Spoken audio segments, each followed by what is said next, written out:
Lovaths. This is Democracy Now!, democracynow.org, The War and Peace Report. I'm Amy Goodman as we return to our interview with Noam Chomsky. I spoke with him last week in the courtyard of the King Juan Carlos I Center at New York University. I asked him about WikiLeaks. I don't see anything that's come out in WikiLeaks that was a legitimate secret. I mean, WikiLeaks is a service to the population. Assange should get an award for Presidential Medal of Honor. The whole WikiLeaks operation has helped inform people about what their elected representatives are doing. That should be a wonderful thing to do, and it's interesting. I mean, nothing really sensational has come out, but it is interesting to know, for example, that when the Obama administration effectively supported the military coup in Honduras that kicked out the democratic government and put in what amounts to a military-backed government, that they knew exactly what they were doing, because the embassy we learned from WikiLeaks that the embassy in Honduras had presented a detailed analysis right at the beginning of the coup that expelled the president and said, yeah, this is unconstitutional, it's illegal, and so on. So yes, they knew exactly what they were doing when Obama and Clinton were saying, well, it's not that bad, and everything's going fine, and so on. Or for example, when Ann Patterson, the ambassador to Pakistan, those are some of the most interesting revelations. She supports U.S. policy in Afghanistan and Pakistan, but she did warn that U.S. policies of assassinations, pressures on Pakistan and so on carry a real danger. They carry the danger of radicalizing Pakistan, and where the opposition to these policies is enormous, and maybe creating even a situation where its nuclear facilities would be accessible to jihadi elements. So it's creating a terrific danger. In fact, Pakistan is way more dangerous to U.S. security than Afghanistan, which is nothing. Well, it's good to know that they were getting that information. They were getting that information from analysts, people who write about it and know about it. But the fact that they were getting it from the embassy is significant when you think about how these policies were escalated. And in fact, it's quite striking that the policies are undertaken in ways which it's almost as if they're consciously trying to increase the threat. So take, say, the assassination of Osama bin Laden. I mean, I'm a small minority of people who think that was a crime. I don't think you should have a right to invade another country, apprehend a suspect. Remember, he's a suspect, even if you think he's guilty. Apprehend him after he's apprehended and defenseless assassinate him, and throw his body into the ocean. Civilized countries don't do that sort of thing. But notice that it was undertaken at great risk. The Navy SEALs were under orders to fight their way out if there was a problem. If they had had to fight their way out, they would have gotten air cover and probably intervention. We could have been at war with Pakistan. Pakistan has a professional army. They're dedicated to protecting the sovereignty of the state, very dedicated to it, and they wouldn't take this lightly. A war with Pakistan would be a utter disaster. Some huge nuclear facilities laced with radical Islamic elements, and not a big part of the population, but they're all over. But they did it anyway. Then right after it, when Pakistan was, totally outraged, they carried out more drone attacks in Pakistan. Almost, it's kind of astonishing when you look at the planning. They're quite apart from the criminality.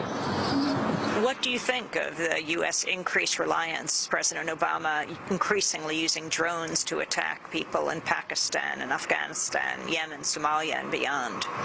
Good comment about that made by Yoki Drazen, he's the he was the military correspondent for the Wall Street Journal, he's now for some other outfit, military analyst. He pointed out accurately, this is after the killing of Osama bin Laden, which he approved of, but he said that there's an interesting difference between Bush and Obama. I mean, I'm now paraphrasing in my own terms, not his terms, so the way I would have said it is, the Bush administration didn't like somebody, they'd kidnap them and send them to torture chambers. If the Obama administration decides they don't like somebody, they murder them.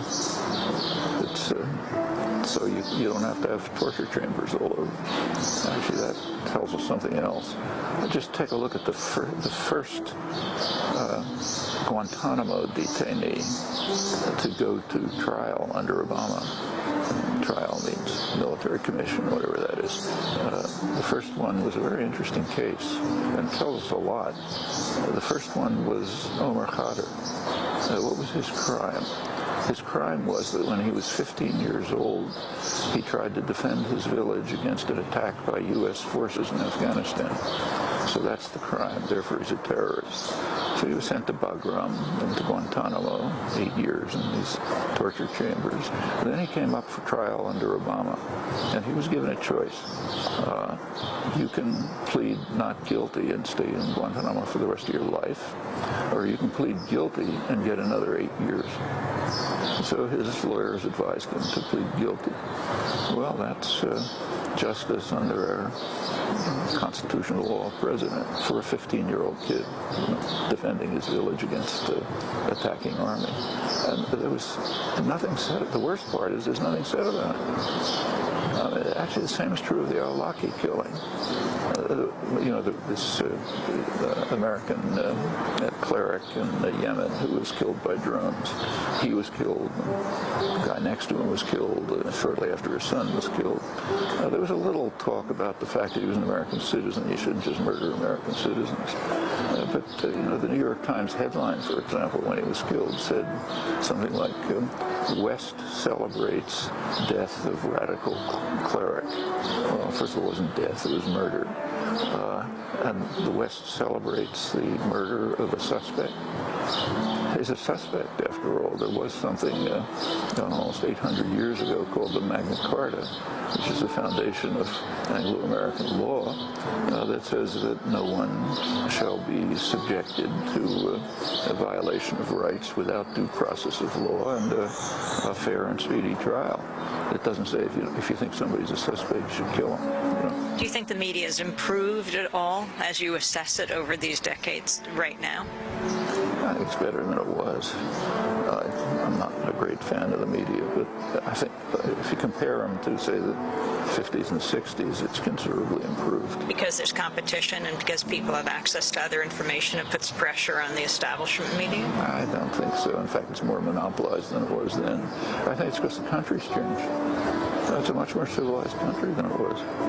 I mean, if you think back what things were like in the 60s, first of all, you have to take, say, women's rights.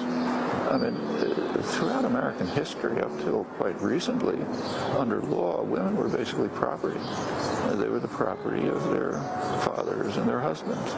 I mean, in the early years of the country, the argument against women voting was that it wouldn't be fair because then the husband would get 2 votes, since obviously the wife has to do what she's told, And in fact, until the 1970s, women didn't have a guaranteed right to serve on juries because they were considered, couldn't do that kind of thing. If you go back to the universities in the early 60s, say my university, it was, obedient to deferential white males. All of that has changed. It's changed in many other respects. You mentioned gay rights. I mean, that would have been, couldn't even utter the words not many years ago. And there are laws against sodomy, and up until recently, maybe still. It's the same in England. There's just a dramatic case there. I don't know if you've been following it, but one of the great mathematicians of the 20th century, Alan Turing, who was also a British war hero, He's the one who pretty much decrypted the German codes and saved Britain from attack. Well, he was a homosexual. In the early 1950s, that's against British law. Early 1950s, he was subjected to treatment to cure him of this disease. And the treatment was so grotesque, he finally committed suicide. Well, that's a long time ago. I think it's 1954. Prime Minister Cameron was just asked whether time has come to issue a belated pardon. It's the 100th anniversary of his birth. And he said no, he violated British law. No pardon for that. So, okay, we basically killed this war hero, great mathematician, but he was violating British law. Well, that's changed a lot. Maybe not in Cameron's office, but and it's changed in many ways, and that's affected the media because the people working there, a lot of them went through these experiences. Noam Chomsky, what gives you hope? Well, lots of, right here, for example, take the Occupy movement. That's very striking and dramatic. Or take where we are today. We're at a meeting of NACLA, North American Congress on Latin America. What's happened in Latin America in the last 10 years is just spectacular. I mean, in the last 10 years, for the first time since the Spanish and Portuguese conquerors, that's half a millennium, Latin America has freed itself, substantially freed itself from Western domination and control, meaning mainly U.S. In fact, there was just a very dramatic example of it just a couple of weeks ago at the Cartagena Hemispheric Conference, which is very important. It was kind of suppressed here with some Secret Service scandal, but there were really interesting things that happened. This is a hemispheric conference. There were two major issues. There was no declaration because you couldn't get agreement. The two issues were Cuba and drugs. The whole hemisphere wants Cuba to be admitted to the hemispheric, to the summit. The U.S. refused. U.S. and Canada refused. On drugs, practically the whole hemisphere is pressing for decriminalization because they're suffering the brunt of they're the ones who get hit in the solar plexus. The demand for drugs is here. The supply of arms is here, and they suffer from it. So they want to move towards decriminalization. U.S. and Canada refuse. U.S. and Canada are isolated in the hemisphere. And in fact, there's a new organization just formed about a year ago, CELAC, which formally excludes the U.S. and Canada, includes everyone else. It's quite possible that may replace the Organization of American States, which is U.S. run. One sign of it is that the U.S. has been essentially kicked out of its military bases in South America. They're also moving towards dealing with some of their internal problems, which are severe. The other thing that's exciting there is the role of popular movements. There are mass popular movements of indigenous people, working people, others who've just been, who've been extremely successful in substantially changing policy. That's of historic significance. So the Occupy movement gives you hope. Latin America gives you hope. Arab Spring. There are a lot of interesting things happening in the world. But I think consciousness is changing in a lot of things. I mentioned the attitudes of kids 18 to 24, which is pretty bad. But I think that can be changed, too. MIT professor Noam Chomsky, world-renowned scholar, dissident, and linguist. He's taught more than half a century at the Massachusetts Institute of Technology, where he's institute professor and professor of linguistics. I interviewed him last week here in New York at the 45th anniversary celebration of NACLA, the North American Congress on Latin America, where he was being honored. Noam Chomsky is the author of over 100 books, most recently Occupy. If you'd like to get a copy of today's show, you can go to our website at democracynow.org.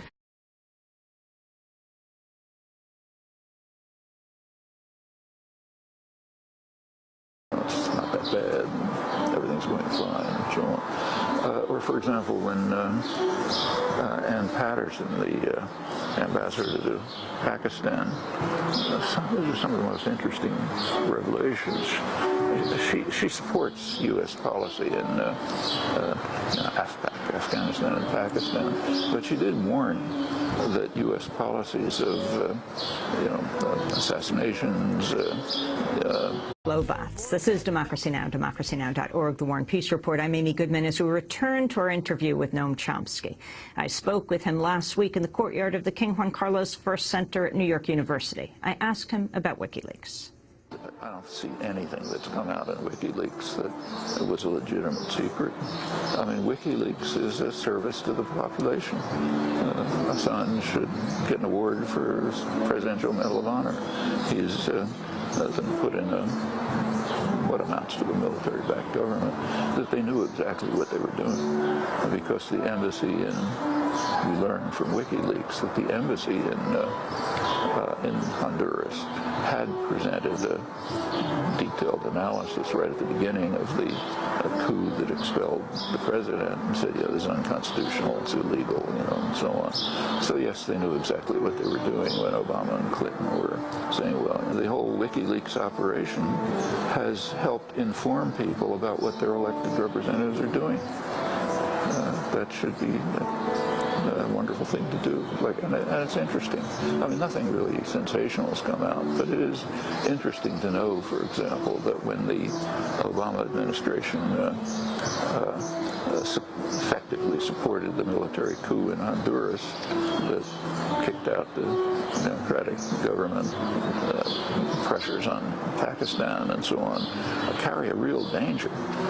They carry the danger of radicalizing Pakistan, and where the opposition to these policies is enormous, and maybe creating even a situation where its nuclear facilities would be accessible to jihadi elements.